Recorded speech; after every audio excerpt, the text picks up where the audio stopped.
शिवराज सिंह चौहान को अगला मुख्यमंत्री होगा नहीं होगा इस सवाल पर अमित शाह टाल जाते हैं। बीजेपी कह रही है कि पहले कहते थे कि हमारा नेता शिवराज, अब नहीं कह रही है बीजेपी।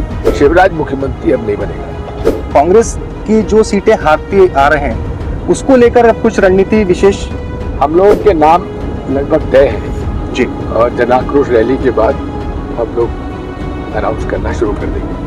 कुल जमा 7 सांसद और एक केंद्रीय राजनीति के नेता कैलाश विजयवर्गीय तक को विधानसभा चुनाव का टिकट देकर मैदान में उतार दिया। कांग्रेस किस तरीके से लेती है? लोग बाग मजाक में कहते हैं कि विधानसभा के जो विधायक लोग हैं उनसे कहेगा जाइए आप पार्षद का चुनाव लड़िए। जो आप जिसे टिकट दें वो बिकाऊ नहीं हो, टिकाऊ हो। को लेकर जो स्टालिन के बेटे का बयान है, वो बोले मध्य प्रदेश चुनाव में बीजेपी के कई नेता कह रहे हैं कि मुद्दा होगा। नमस्कार, स्वागत है आपका दिल लपेटा में। दरअसल कांग्रेस की एक तरफ जन आक्रोश यात्रा है। जन आक्रोश यात्रा के पोस्टर पर दिग्विजय सिंह नहीं, लेकिन जहां आक्रोश है वहां दिग्विजय सिंह है। इस वक्त दिग्विजय सिंह नर्मदा में ओंकारेश्वर बांध, उसके बाद सरदार सरोवर परियोजना, इनके जो बांध के गेट वर्षा काल के वक्त असमय खोले गए, या यूं कहें कि उसको लेकर विवाद है। उससे जो प्रभावित हुआ नर्मदा का किनारा, ओंकारेश्वर से लेकर कुक्षी, बड़वानी, धार जिले के तमाम नर्मदा किनारों के जो डूब प्रभावित इलाके हैं, वहां का दौरा कर रहे हैं और हमारे साथ बातचीत करने के लिए खासतौर पर मौजूद हैं। धन्यवाद हमसे बात करने के लिए। आपने अभी जो वर्तमान में डूब की है, 2 बांध परियोजना की बात करें, आपने दोनों का विस्तृत दौरा किया, उन गांव तक गए जहां जो प्रभावित हुए हैं। ओंकारेश्वर परियोजना की बात करें और हम सरदार सरोवर परियोजना की बात करें, क्या पाया आपने? पहली बात तो यह है कि जनाक्रोश यात्रा में मेरा चित्र न लगाने का उल्लेख आपने किया। वो तो मैंने मेटाफर नहीं, मैंने जी मना किया था कि मेरा चित्र उसमें मत लगाइए, क्योंकि जनाक्रोश यात्रा में उन लोगों का चित्र लगाइए जो जनाक्रोश यात्रा को यात्रा को लीड कर रहे हैं जी। और वैसे भी मैं जब भी अपने दौरे पे जाता हूँ तो ये निर्देश देता हूँ कि मेरे नाम का बैनर ना लगाए। नाम का लगा सकते हैं लेकिन मेरा चित्र ना लगाए। और मैं तो मुख्यमंत्री के रूप में भी अपने सरकारी विज्ञापनों में अपना चेहरा कभी नहीं दिखाता था, उसकी आवश्यकता नहीं थी जी। जो जो संदेश हमें देना था वो हम गरीब, किसान और मजदूर की ज़ुबान से और उसके शब्दों से हम नहीं देते। आजकल नज़रिया बदल गया है जी। शासकीय धन का दुरुपयोग निजी महत्वाकांक्षाओं को अपने ऊपर खर्च किया जा रहा है जी। आज किसी भी समाचार पत्र को देख लीजिए, वहाँ फ्रंट पेज पे चेहरा या तो मोदी जी का होगा या शिवराज सिंह चौहान का होगा। मैं इसका घोर विरोध करता हूँ जी। दूसरा, ये 15 और 17 के बीच में, 15 सितंबर से 17 सितंबर के बीच में जी जो कुछ भी हुआ, ये कोई प्राकृतिक आपदा नहीं थी, ये अति वर्षा से नुकसान नहीं था जी। ये मूल रूप से 2 आयोजनों को इवेंट के रूप में मनाने के लिए ओंकारेश्वर और सरदार सरोवर में जी ये पानी रोका गया। एक इवेंट होने वाला था 17 सितंबर को, प्रधानमंत्री नरेंद्र मोदी जी के जन्मदिन पर। गुजरात के मुख्यमंत्री जी चाहते थे कि सरदार सरोवर पूरा भरा रहे। दूसरा इवेंट ओंकारेश्वर का था,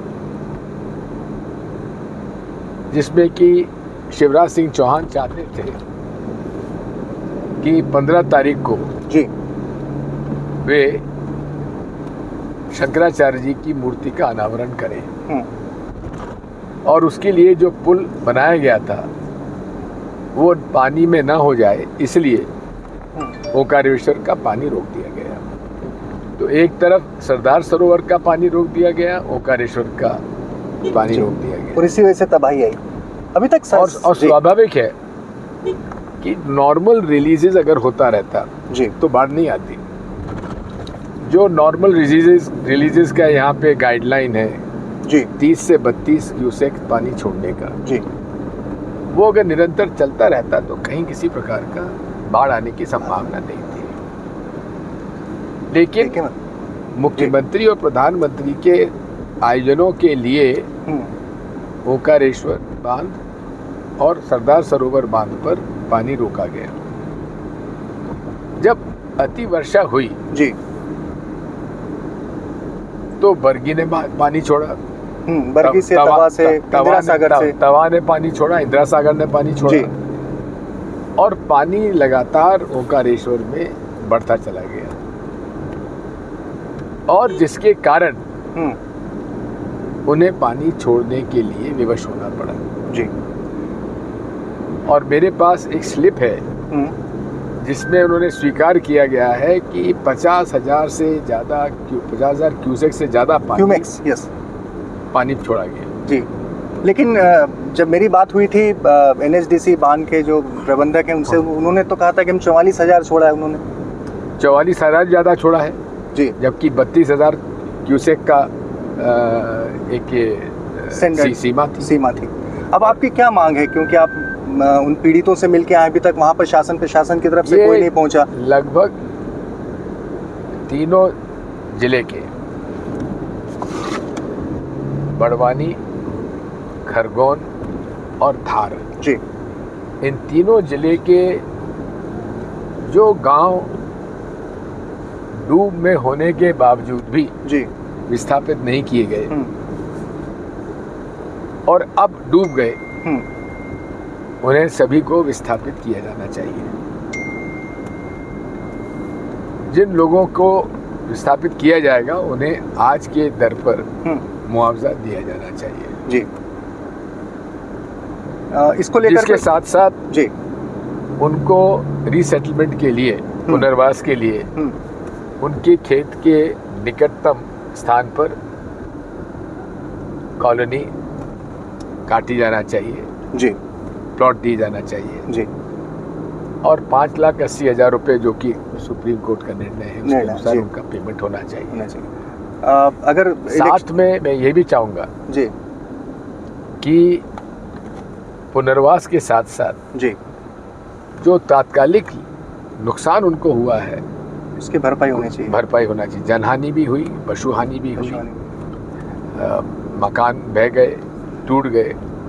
तो साथ में इलेक्शन ईयर है, कांग्रेस क्या इसे अपने उसमें वचन पत्र में या इसमें शामिल करेगी? बर्तन बह गए, गद्दे बह गए, पशु बह गए, कई लोगों के अनाज बह गया, सड़ गया, गल गया, उसकी भरपाई तत्काल होना चाहिए। लेकिन 12 दिन तक यहाँ प्रशासन बिल्कुल निष्क्रिय रहा जी। आज मैं गांव में गया था पठार के लोगों को तो SDM ने मना कर दिया कि आपको हम कोई राहत राशि नहीं दे सकते जी, क्योंकि आप का जो गांव है वो विस्थापितों की सूची में है। इस प्रकार का मैं समझता हूँ असंवेदनशील वक्तव्य किसी भी SDM को नहीं देना चाहिए था, जबकि वो लोग दुखी हैं, उनका सब कुछ बह गया, उनके पास खाने के लिए दाना नहीं। बिल्कुल।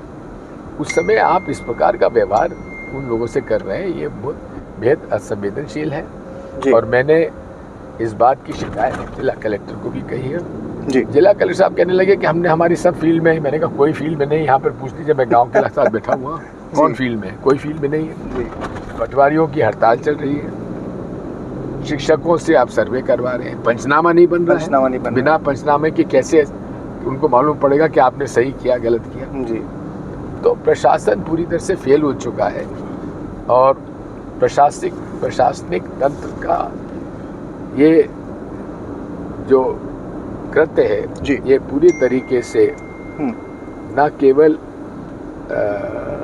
गलत रहा लेकिन असंवेदनशील रहा। पानी छोड़ने पर सब ओंकारेश्वर के लोगों के लिए सायरन तक नहीं बजाया। ये शिकायत है लोगों की। और रात के वक्त छोड़ा जिससे ज्यादा रात को 2 बजे संभल नहीं पाया। हमने भी जब रिपोर्टिंग की तो लोगों ने यही बताया आगे बढ़ते हैं दिग्विजय सिंह जी।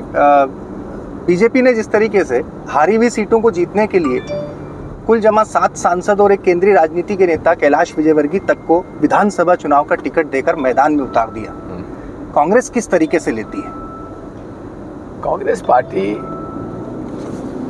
इसे भाजपा की हताशा का संकेत मांगती है। वे घबराए हुए हैं।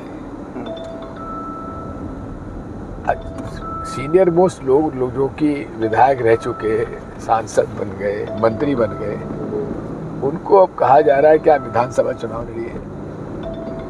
लोग बाग मजाक में कहते हैं कि विधानसभा के जो विधायक लोग हैं उनसे कहेगा जाइए आप पार्षद का चुनाव लड़िए। उनके ये संकेत है घबराहट का। कैलाश विजयवर्गीय अब 1 नंबर से चुनाव लड़ेंगे। वो अपने भाषण में कहते हैं मेरी इच्छा नहीं थी कि मैं लड़ूं। इस तरह की बयान भी सामने आ रहे हैं। हाँ, निश्चित तौर पे मैंने भी पढ़ा जी। तो अब कांग्रेस की जब बात है तो इस तरह हारी हुई सीटों को लेकर क्या रणनीति रहेगी कांग्रेस की, जहां से, क्योंकि बीजेपी ने जो शुरुआती वहीं से अनाउंस करा अपनी 2 लिस्ट को 3 लिस्ट बल्कि, जहां पर वो हारते आ रहे हैं। कांग्रेस की जो सीटें हारती आ रहे हैं उसको लेकर अब कुछ रणनीति विशेष? हम लोगों के नाम लगभग तय है जी, और जन आक्रोश रैली के बाद हम लोग अनाउंस करना शुरू कर देंगे जी। बड़े चेहरे जैसे उन्होंने सांसदों को उतारा, इसमें इस तरह के कांग्रेस की लिस्ट में देखने को मिलेगा कि बड़े चेहरे विधानसभा? अब हमारे सामने बड़ा और छोटा कुछ नहीं होता है जी। सबसे बेहतरीन, सबसे योग्य और सबसे जीतने वाला उम्मीदवार होगा उसको टिकट दिया जाएगा। आप जब मुख्यमंत्री थे, आप सोशल इंजीनियरिंग के लिए उस वक्त जाने जाते थे। आपने जब सीएम थे तब आपने एक ओबीसी डिप्टी सीएम, एक आदिवासी डिप्टी सीएम, एक पूरा स्ट्रक्चर खड़ा किया था। अभी इस तरह की कांग्रेस की अगर सरकार आती है तो आपको लगता है इसकी आवश्यकता होगी? बात यह है कि पूरे विश्व में इंक्लूसिव पॉलिटिक्स होना चाहिए जी, और होती भी है, और जिसमें विशेष तौर पे कांग्रेस पार्टी सबको साथ लेकर चलती है। भाजपा कहती जरूर है सबका साथ सबका विकास जी, लेकिन वे पोलराइजेशन के बिना सरवाइव नहीं कर सकते। जब तक वो हिंदू मुसलमान, हिंदुस्तान पाकिस्तान नहीं करेंगे तब तक वो चुनाव ही नहीं लड़ पाएंगे। मध्य प्रदेश में कह रहे हैं तो सनातन को लेकर जो स्टालिन के बेटे का बयान है, वो बोले मध्य प्रदेश चुनाव में बीजेपी के कई नेता कह रहे हैं कि मुद्दा होगा। देखिए, बात यह है कि सनातन धर्म जी को जो नहीं समझते हैं वही ऐसी बातें कर रहे हैं। सनातन धर्म में कहीं नहीं लिखा है कि छुआछूत होना चाहिए।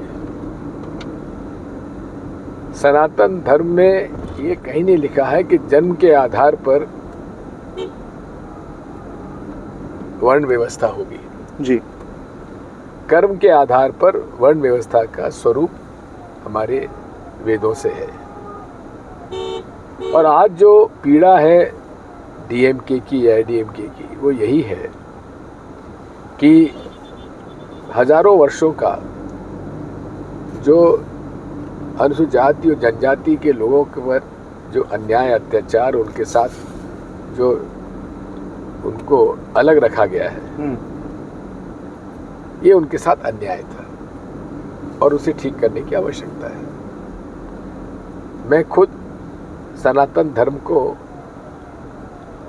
अपना मार्ग मानता हूँ और महात्मा गांधी भी मानते थे जी, लेकिन हमारे सनातन धर्म में छुआछूत नहीं है। जी, हमारे सनातन धर्म में इस प्रकार का वर्ण व्यवस्था का सोच नहीं है, लिंग भेद नहीं है।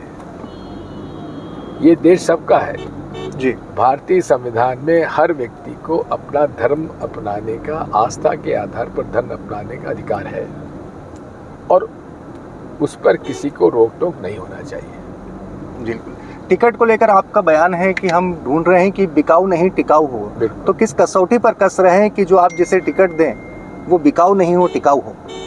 मैं आपको बताऊं, जितने कांग्रेस के आदिवासी विधायक हैं जी। उनमें से एक व्यक्ति को छोड़कर बाकी सारे विधायकों ने करोड़ों रुपए की लालच को ठुकराकर वे कांग्रेस में बने रहे। जी। ऐसे लोगों की आवश्यकता है। बिल्कुल। शिवराज सिंह चौहान को अगला मुख्यमंत्री होगा नहीं होगा इस सवाल पर हमेशा टाल जाते हैं। बीजेपी कह रही है कि पहले कहते थे कि हमारा नेता शिवराज, अब नहीं कह रही है बीजेपी। इस पर आप क्या कहेंगे?